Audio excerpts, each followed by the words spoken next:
tsika mandrakariva ny miainy ny tenin'Andriamanitra ary noko fa andray izany ihany koa ianao amin'ity androany ity dia ampifaliana indray no iarabana anao ao anatin'izany fotoana izany anomboka aloha hevitra vaovao isika amin'ity androany ity izay nampitondraina ny lohateny hoe te hivoatra ve ianao, te hivoatra ve ianao eo amin'ny fiainana.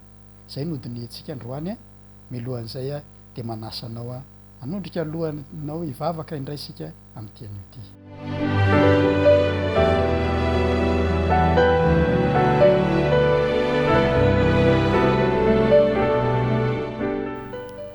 Tompo Andriamanitray, iaino ny teninao indray izay amin'ity anio ity, meteza hiteny aminay ary ampahery anay ary mba handray lesona avy amin'izany ihany koa an'izahay noho ny amin'ny anaranao Jesosy, amen.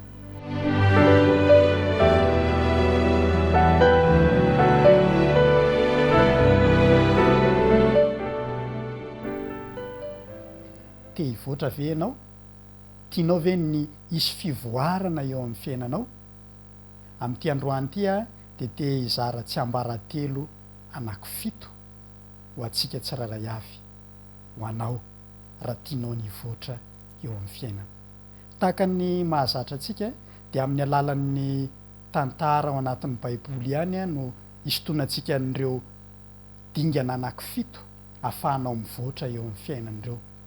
Any amin'ny mpanjaka 2:4-1 ka hatramin'ny 7 no misy ilay tantara izay hisintonantsika lesona. Tantarana vehivavy anankiray tamin'ny andron'ny Elisa izy io, izay atao hoe niaina tao anatin'ny fotoana sarotra izy ary latsaka katerena ny fiainany kanefa dia nivoatra rehefa avy eo. Dia amin'ny alalan'izay tantara izay ny hisintonantsika lesona mba handraisantsika ihany koa hoe inona zany ireo dingana anankifito raha te hivoatra eo amin'ny fiainana amin'ny alalan'ny tantaran'io vehivavy io. Dia zao andeharintsika hijery andininy ao anatin'izany mpanjaka 2:4 izany. Ao amin'ny andininy voalohany aloha dia mitantara ilay zava-misy toy izy hoe ary nisy vehivavy anankiray vadiny zanaka ny mpaminany nitaraina tamin'ny Elisa hoe maty ny vadiko mpanomponao ary ianao malala fa natahotra ny Jehovah ny mpanomponao nefa tonga ny tompontrosa aka ny zanako amin'ny rahalahy ho andevina. Tsy haiko hoe takatritsika ve ny toerana misy an'ity vehivavy ity na tonga azy ny taraina maty ny vadiny aloha, izany hoe ilay vady mpamelona mpikarakara tsy otsony ary lasa mitondra tena ary noho izay zavatra izay a tsy otsony ilay mpikarakara dia voatery mitrosa atsy sy aroa ary nanjary boka nitrosa ity vehivavy ity ary ny zava-doza aza dia ny zanany mirahalahy dia lasa tediavy ny tompontrosa ho alaina satria tsy voaefa intsony a nitrosa ary dia nitaraina izy, taraina. Fantany ny toerana nisy azy hoe ratsy toerana nisy azy io. Ny zavatra tiako ampitaina zany dia zao: raha tianao ny hivoatra eo amin'ny fiainana, dingana voalohany indrindra dia mila resy lahatra ianao fa ratsy ny toerana misy anao. Mila resy lahatra ianao fa ratsy ny toerana misy anao. Raha ohatra ka tsy resy lahatra ianao fa ratsy toerana misy anao io dia tsy hiala eo mihitsy ianao.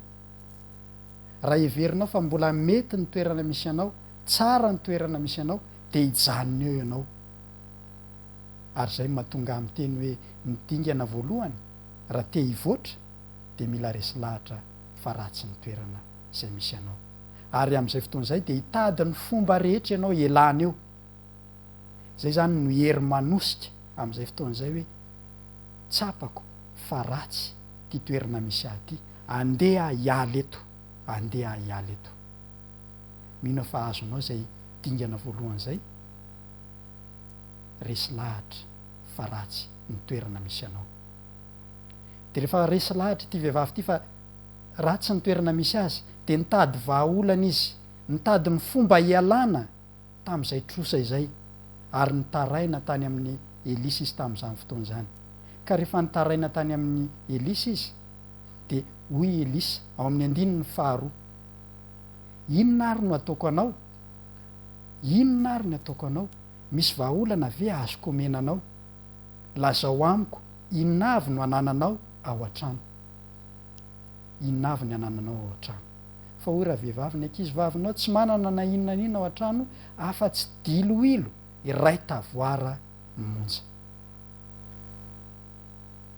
Resahako aminao, inona ny dingana faharoa raha tianao ny voatra eo amin'ny fiainana? Dingana faharoa dia zao hoe fantaro izay anananao. Izay no nahatonga ny Elisa nanontany azy hoe inona ny anananao?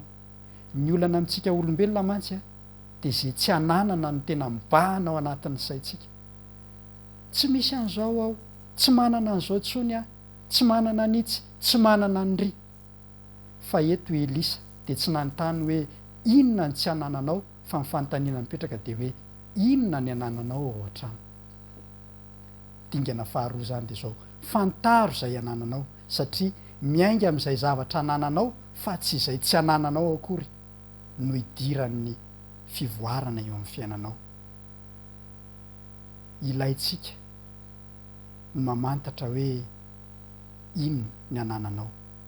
Indraindray mantsy isika ny olana dia ka rehefa tsy misy izay dia tsy misy tanymena ve irehitra fa indraindray misy ihany ao an-trano ary sarotra ny teny hoe tena tsy misy mihitsy ao. Ary ho an'ity vehivavy ity, na dia nilaza azy hoe tsy manana na inona na inona dia fantany fa misy diloilo ihany ao.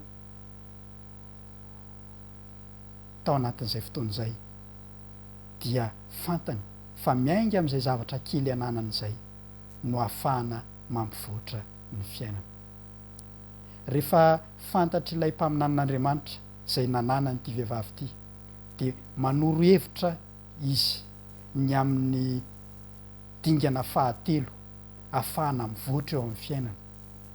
Rehefa avy tsapanao zany hoe ratsy ny toerana misy anao, dia avy eo fantatra hoe tia ny zavatra mba kely ananako, dia dingana fahatelo dia aoka ho tsara fifandraisana aman'olona. Izay ny dingana fahatelo raha tianao ny voatra eo amin'ny fiainana.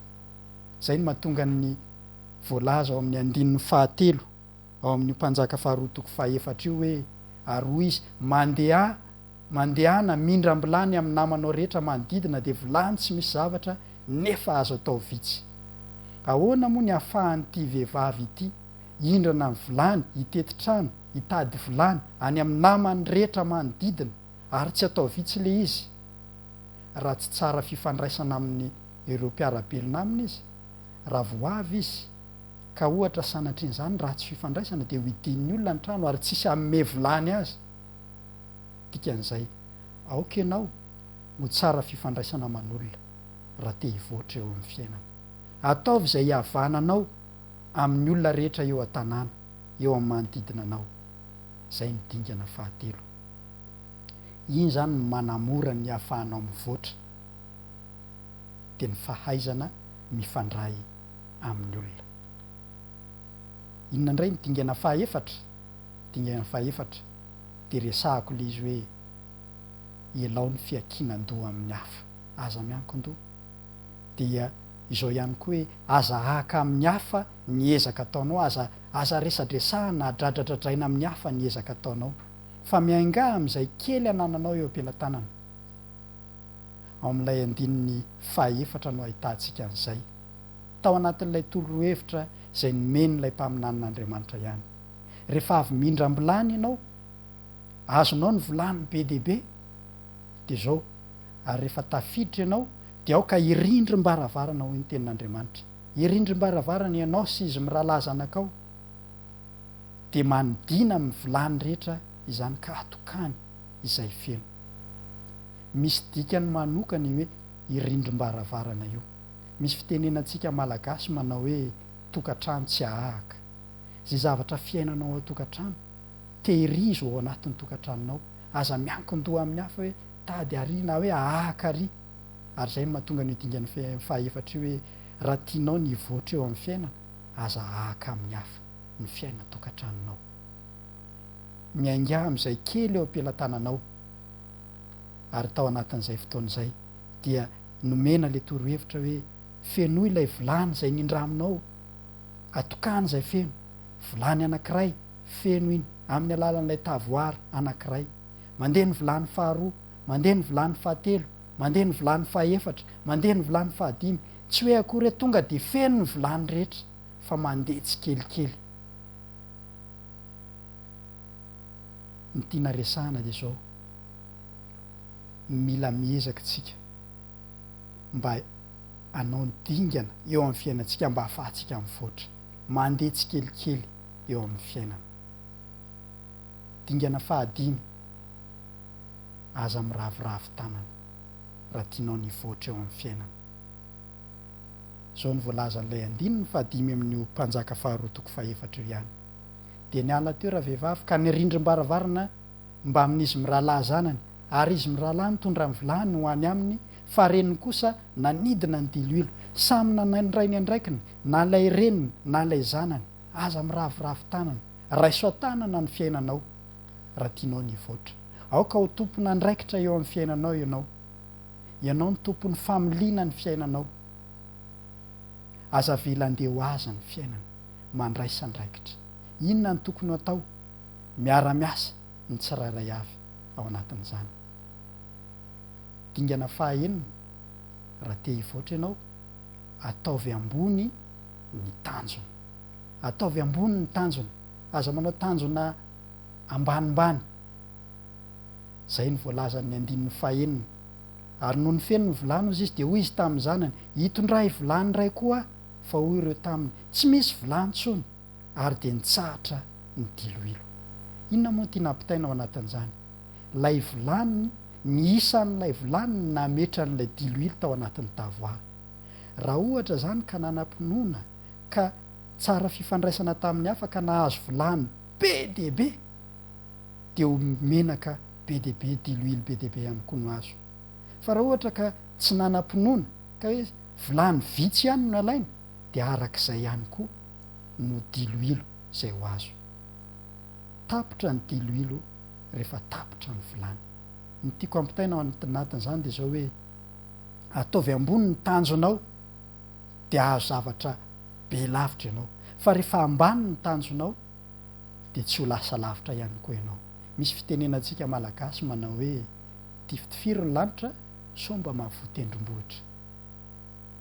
Ny tiana resahana anatin'izany hoe, ataovy ambony ny tanjona, ataovy ny fomba rehetra azahoana manatratra tanjona ambony. Arakaraka ny tanjona apetraka ao ihany, izay ihany ny zavatra mety ho tratranao. Rehefa tsy misy tanjona ny fiainana de tsy afaka nivoatra mihitsy. Dingana fahafito farany, rehefa nitahian'Andriamanitra ianao, nahazo diloilo, nahazo zavatra fitahiana manokana avy amin'Andriamanitra, dia tsarovy Andriamanitra de arao ny baikony. Ao amin'ilay andininy fahafito de hoy izy hoe, de avy raha vehivavy ka nilaza tamin'ny lehilahin'Andriamanitra. Nanantona n'ilay lehilahin'Andriamanitra izy satria fantany fa io lehilahin'Andriamanitra io nahatonga ny fitahiana teo amin'ny tokantranony. Ohatran'ny hoe hitodika amin'Andriamanitra izy zany eo anatin'izay. Tsarovy Andriamanitra rehefa mandray fitahiana ianao. Tsarovy Andriamanitra rehefa mivoatra ny fiainanao. Nilaza tamin'ny lehilahin'Andriamanitra izy. Ary ilay lehilahin'Andriamanitra de niteny taminy, hoy izy hoe, mandehana midio ny diloilo ka nefa ao ny trosan'olona aminao, ary zay sisa de hivelomanao sy ny zanakao. Misy hevitra ngeza be tiana resahana ao anatin'izany teny zany. Ny zavatra ampitaiko zany eo anatin'le dingana fahafito hoe tsarovy Andriamanitra de zao, aza mihinana ny tsy anao. Aza mihinana ny tsy anao. Ny tiana resahana le hoe efa ao ny trosanao, zay vao ny fivelomanao, de zao, esory avokoa aloha ireo zavatra tsy anao. Amin'ny maha-kristianina antsika de misy ny antsoina hoe ampahafolony na ny fanatitra. Esory ireny satria tsy anao ireny, aza mihinana ny tsy anao. Eo ihany koa eo amin'ny fiainana, raha mampiana-janaka ianao ny ekolazy, raha manofa-trano ianao ny ofa-trano, mety misy jiro tsy fantatro, zay fantatra fa fandaniana tsy maintsy atao, de esory aloha ny trosanao, zay ny ambony no hivelomanao. Raha ohatra ka raisintsika zany de zao hoe, manana dingana anankifito isika androany ahafahantsika mivoatra eo amin'ny fiainana. Ny dingana voalohany zay fahitantsika tany amin'ny voalohany raha fitiana de zao hoe, aoka ho resy lahatra ianao fa ratsy ny toerana misy anao, de miala eo. dingana faharoa fantaro zay anananao aza mieritreritra zay tsy anananao fa fantaro zay anananao de miainga am'izay zavatra anananao zany. Ny dingana fahatelo ataovy zay atsara fifandraisana anao amin'ny olona manodidina anao de hivoatra ny fiainanao.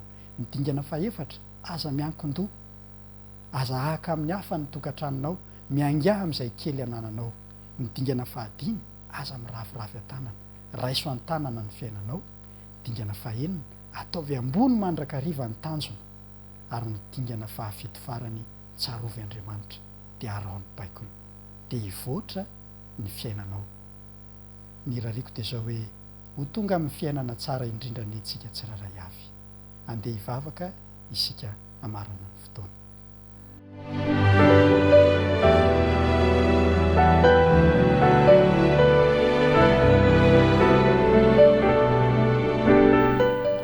Ray masina ny an-danitra misaotra satria nomenao ireo dingana fito izay tamin'ity androany ity mba hahafahanay mampivoatra ny fiainanay ho an'ny mpiaino tamin'ity an'ity de ingany mba ho arahan'izy ireo ireny dingana fito ireny ka hivoatra ho amin'ny tsaratsara kokoa ny fiainany tsiraray avy noho ny amin'ny anaran'i Jesosy.